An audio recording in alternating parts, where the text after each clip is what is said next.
جګړه ډېر جګړې غارې شي پښتنې ډېر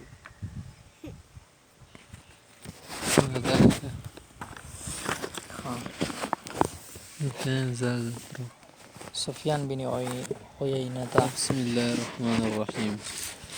قال حدثنا سفيان بن عيينة قال اجتمع ابو حنيفة والاوزاعي. ما خبره کې مشهور خبر ده یوی پیری کې امام ابو حنیفه سیب امام اوزاعي سیب په دار حناتین کې راجمع شي وو په دار الحناتین بمکه مکه کې. فقال الاوزاعي لابي حنيفة ما بالكم لا ترفعون ايديكم في الصلاه عند الركوع وعند الرفع منه. اوزاعي سیب تی چې دا تاسو سالت کوفیانو د منځ کې د رکوع او رکوع چې پاسېږي بلسونه ولې نه اوچدوي. فقال ابو حنیفه لاجل انه لم يصح عن رسول الله صلى الله عليه وسلم في شيء چې پیغمبر سند سم متدبه شي نه دی راغلی ښه. قالت چې کیف لا سیدت سوي چې نه دی راغلی. وقد حدثني الزهري ولا سند بیان کو چې زهري مته حدیث بیان کړی عن سالم عن ابيه عن رسول الله صلى الله عليه وسلم انه كان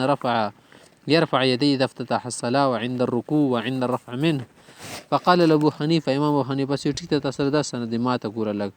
وقال حدثنا حماد عن ابراهيم عن علقمة والاسود عن ابن مسعود رضي الله عنه ان رسول الله صلى الله عليه وسلم كان لا يرفع يديه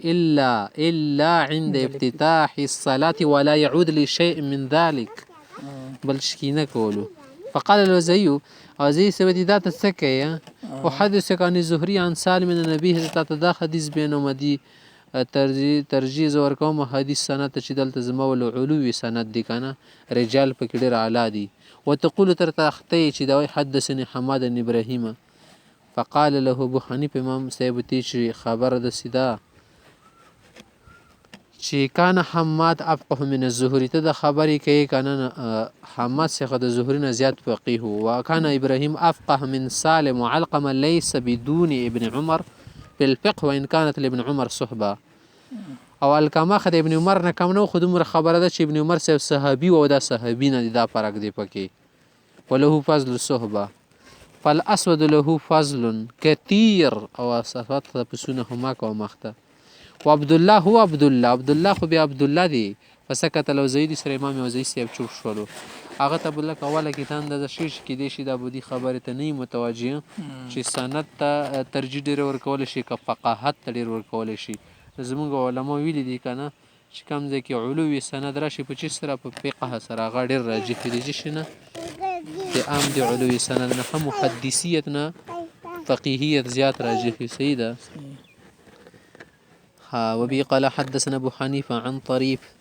عن طريف بن ابي سفيان عن ابي نضرة عن ابي سعيد الخدري رضي الله عنه ان رسول الله صلى الله عليه وسلم قال الوضوء مفتاح الصلاه. او دست منځ کنجي شو کنجي نه بر شنه کولېږي د طهارتونه مراد دي سید او تکبیر او تحریمها او تکبیر شدید پر الله اکبر تکبیر تحریمه ویل دي دنیا کوم سره بسر شه تر حرام شو. زمونږ پنځ هر لفظ د تعظیم ویل شي دا سره تکبیر کی خو بس لکه تعامل په الله اکبر باندې راغلي دي. خانور علما سوای چې الله اکبر لفظ ویل ضروری دي. امام یوسف سي چې الله اکبر مسر شي. امام شفیع وی الله الکبیر ها. وتحلیلها والتسلیم تحلیلها سلام سره حلاليږي منځ. وفي كل ركعتين فسلم نو په هر دوه رکعاتو کې سلام کو نه ځکه دا غوښه کې د نور حضرات په دوه رکعاتو سلام ړی ښا کنه موږ مزه کې د خبرې نشه شاپ شریونه څلور رکعاتو کې وزیم کولای شي. ولا تجزئ الصلاه الا بفاتحه الكتاب وما غيرها. کسې دغه لفظ سره خبره جوړه کړه چې مونږ د فاتحې نه بغیر نه کیږي سوا د دینه چې بل شی سره ملاو کې بیا خو یا ضروری ده. نه د خبره ته خبره حل که زمونږ مذهب شو کنه صرف فاتحه خو نه ده کنه چې خبره کوي به د ټول قرات خبره کو. قرات پکې فرض دی فاتحه پکې زیات نه ده چې دا واجب ده. او نور خلک وایي چې لا صلاه الا بفاتحه الكتاب من لا صلاه كامله الا بفاتحه الكتاب. سیده کامل منځ نه ګرځي دا د فاتحه نفس خبره شو. خانور به جهر ویل شي سریل شزان ته خبره. په روایت اخرى عن المقبوري عن ابي حنيفه مثل وزاد في اخره. قلت لابي حنيفه ما يعني بقوله دي خبر دي څه مراد چې دی په كل رکعتين وسلم. فقال يعني التشهد دا معنا ده کینی ولا دا معنا ده چې تاسو نه شک په دوه رکعتونو باندې شک باندې سلامونه اړول لکه شوافی کوي. مراد نه ده چې په دوه رکعتو کې نه تشهد وي په فازيګه. قال المقري صدق وفي روايه نحو وزاد في آخره ولا يجزي ولا تجزي صلاة إلا بفاتحة الكتاب ومعها شيء فصاعدا وغيرها لغريدي. قال أبو حنيفة عن عطاء ابن أبي رباح عن أبي هريرة قال نادى منادي رسول الله صلى الله عليه وسلم بالمدينة لا صلاة إلا بقراءة ولو بفاتحة الكتاب. چې قرات دی وشي اگر چې هغه د فاتحه ویلنی نو ته چې د فاتحه هم یو سورت دی کنه کله څه ګوي به د والی فاتحه د پریا وګرځا قرات د پریا وګرځي چې کېدل نشي کنه ځان د پر چل بنه جوړي چې دا کله وی کنه نو موږ وچلو قرات خو دی وشو مونږ دی وشو خو واجب الاعاده دی وجنو ګرځیدو چې یو جز دی پکې ادا کو یو فاتحه شو د نه شده چې زم سورت ال الفاتحه دا خبره پکې شده ته زم سورت ونګو. قال أبو حنيفة عن حماد عن أنس قال كان النبي صلى الله عليه وسلم وأبو بكر وعمر لا يجهرون ببسم الله الرحمن الرحيم. دو بسم الله الرحمن الرحيم جهرن بني نوي لخاكنا جهرن بني نوي لسمانه دي خبرنا یوا خبره خو سره د تړلی شي دا کنه چې بسم الله الرحمن الرحیم د قرآن جز دی کنه دي زنه حضرات وایي چې قرآن کریم جز دی کنه امام شفیع صاحب خو دې هر سورت جز غني کنه ځکه هغه بیا اری الحمدلله سره بسم الله وایي ښا بسم الله الرحمن الرحیم الحمدلله دا یایي کنه او امام مالک صاحب جز نه غني ښا کنه یو ذکر یې غني زمونږ مذهب دا د قرآن کریم یو جز دی هر سورت د پر جز نه دی ښا قرآن کریم د پر صرف جز ده او څوک ختم کوي پروژې کې به د یوري بسم الله پکې وایي خاص قرآن کې نقص را نشي په آیات کې ټیک شو نور به دا مسله سره تړلی شي د ګوره چې دا تسمیه جهرن ویل مسنون دي کا سرن ویل مسنون دي نو خبره خو پکې دا چې جهري منځونه کې نور حضرات جهري وای په سری کې سری وای ښا کنه شاوشي وي زموږ مذهب دا چې په هر ځای کې سری وای ځکه حدیثونو کې ډېر راغلي دي چې دا به سری ویله ښا کنه ټیک شو سری افضل دي ځکه دا ذکر ده نور اسکار په شان دي ښا. قال ابو حنيفه النبي سفيان يزيد بن عبد الله بن مغفل انه صلى خلف امام فجهر بسم الله الرحمن الرحيم. دا روایت کی چې پر کې عبد الله بن مغفل صاحب یو امام پس مونږ کول هغه بسم الله په جوات ویله فلما انصرف قال يا عبد الله اجلس عنا احبس عنا نغمتك هذه دسي بيونه وای د نغمه دی بن کمانه نه د ما وای دسي فإن صليت خلف رسول الله صلى الله عليه وسلم وخلف ابي بكر وعمر وعثمان فلم اسمعهم يجهرون بها ما خصوغنه دی ردل شي د پجار سره ویلته وای وهذا صحابي د صحابي دی خاکنه د الله بن مغفل ټیک شو سید کنه دا شش صحابي شو معنا هذا صحابي ویلی چې زوای صحابي نه دي دا صحابي دی قال الجامع وروات جماعة هذا الحديث عن ابي حنيفه بن سفيان يعني دا وایي چې بل روایت سره د شعر قال ان يزيد بن مغفل خاکنه ان يزيد عن مغفل دا عن عبد الله نه ده. قال ابو حنيفه ندي عن البراء قال صليت مع رسول الله صلى الله عليه وسلم على العشاء وقرأ بالتين والزيتون دا سورت پکې ویلو معنا دا چې کم سورت پکې ویل شي تیل شيخه دي خبرې کې څه تړون نشته ده. قال ابو حنيفه ومسعر عن زيادة عن قطبة بن مالك قال سمعت النبي صلى الله عليه وسلم يقرأ في إحدى ركعتي الفجر أن والنخل باسقات لها طلع نضيد. پیغمبر سم په یو رکعت د فجر منځ کې دا سورتونه ویلیو ندینه سره دا آیت نه دی مراد ښا کنه چې کله د سوی معنات نه شش سوره قاف ویلو ښا کنه پورا کله چیر ان اعطینک الکوثر پکې ویلو غټه دا مراد چې نه صرف ان اعطینک الکوثر وی بس ټیټ شو قل ولا خدي پکې ویلي قل يا الكافرون ویلو نه معنا ټول سورات ویلو دا معنا ده. وبي قال حدثنا ابو حنيفه عن موسى عن عبد الله بن شداد عن جابر بن عبد الله رضي الله عنه ان رسول الله صلى الله عليه وسلم قال من كان له امام فقراءه الامام له قراءه شي امام د لشتا کنه قرات د کافی شنور قراتونه ستای نه مسله د قرات خلف الامام ولا شفخه زمونږ مذهب د بسې خبره چې قرات خلف الامام ناجایز دي سیده او نور علما د سیدی شاغو چې کی تجاوز کی هغه څوک قرات فاتحه نه کې سره مونږ په سیدی ګالان کې دا خبره وي امام نه د کړي اي مرباو کې سیده واجب غنی کنه واجب غنی بس واجب الاعاده به ګرځي ټیک شو. وفي رواية أن رجلا قرأ خلف النبي صلى الله عليه وسلم في الظهر أو العصر أو أومأ إليه رجل فنهاه. دا شی ته یو سړی په د مسبخین یا مزدګار منځ کې د سویلو کنه یو سړی له اشاره وکړه منه کو چې ما کوه نه د سي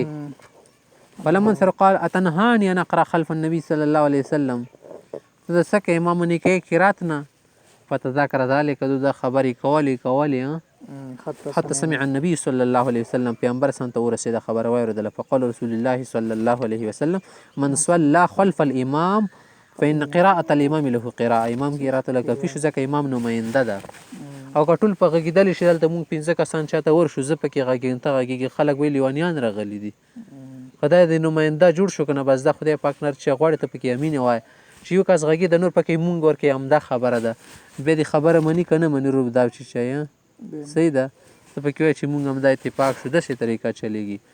وفي روايه قال جابر قرأ رجل خلف رسول الله صلى الله عليه وسلم فنهاه رسول الله صلى الله عليه وسلم ما يقول وفي رواية قال صلى رسول الله صلى الله عليه وسلم بالناس پیغمبر اسم خلقه تمونز قوله فقرأ رجل خلفه فلما قضى الصلاة قال أيكم قرأ خلفي 3 مرات دروري اوي چې ما پسې دا چا ورسته کې راتو کو فقال رجل أنا يا رسول الله ما اوي فقال من صلى خلف الإمام فإن قراءة الإمام له قراءة وفي رواية قال انصرف النبي صلى الله عليه وسلم من صلاة الظهر أو العصر فقال من قرأ منكم سبح اسم ربك الأعلى ما بس دا چا سورة ویلی اوس فسكت القوم طول غلي فاتي شو حتى سأل عن ذلك مرارا سوري تبوسيك فقال الرجل من القوم أنا يا رسول الله قال لقد رأيتك تنازعني أو تنازعني أو تخالجني القرآن ما ته د قرآن کې اشکال پیدا وکړلو څه معنا تخالج مخالجه چې شتل شي خلجان سړی په مشکل کې وغورځي لکه کله کله چوټیزي خبرې کې د خپل خبرو باندې سړی نه پوهېږي کنه وی کنه کله کله چې د شواوري ځان ته ریډیو ولګي د نور غږیږي به ته غوسه کېږي نه ولې وځي غلی شي خدای مروکه د خبرې کوي خبرې خپل نه پوهېږي شاک کې شي سړی باندې ها کنه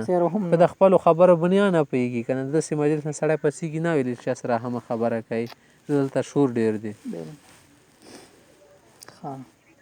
قال ابو حنيفه عن ابي يعفور عمن حدثه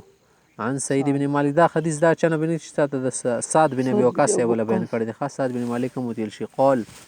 كنا نطبق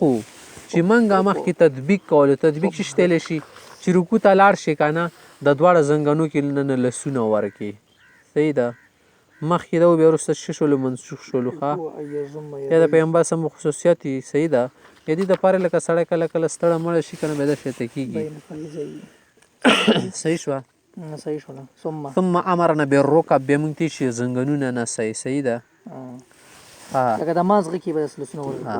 صحیح شو هماخته چې ابن ابي السبع من ابن ابي السبع بن طلحه سيدة ابن ابي السبع عقود كده شيء ابن ابي السبع بن ابرود ده هكذا دي كده شيء ابن ابي السبع بن طلحه قال ده سوى ده ابن ابي السبع صاحب رايت ابا حنيفه يسال عطاء امام سيمو کو تو آداب نبی رباخ نه تاسو کولانی الامام ها دي كده طلحه چوکو صحابي غدا کنه صحابي هنو کنه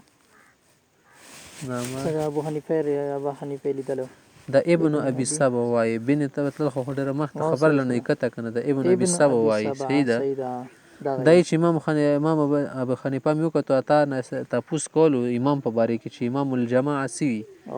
اذا قال سمع الله لمن حمده شاء سمع الله لمن حمده وین امام دی مونږ ولا رسته لاړیو کنه یقول ربنا لك الحمد مونږ به ربنا لك الحمد وایو قال شي ما عليه يقول ذلك څه په بندي zarar خول نشته کوي ښه مختصوي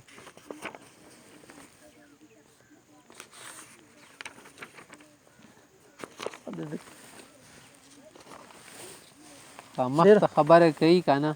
چې ثم روي عن ابن عمر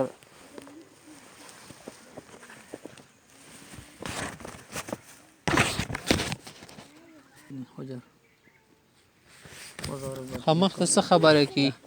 چې روي عن ابن عمر صلى بنا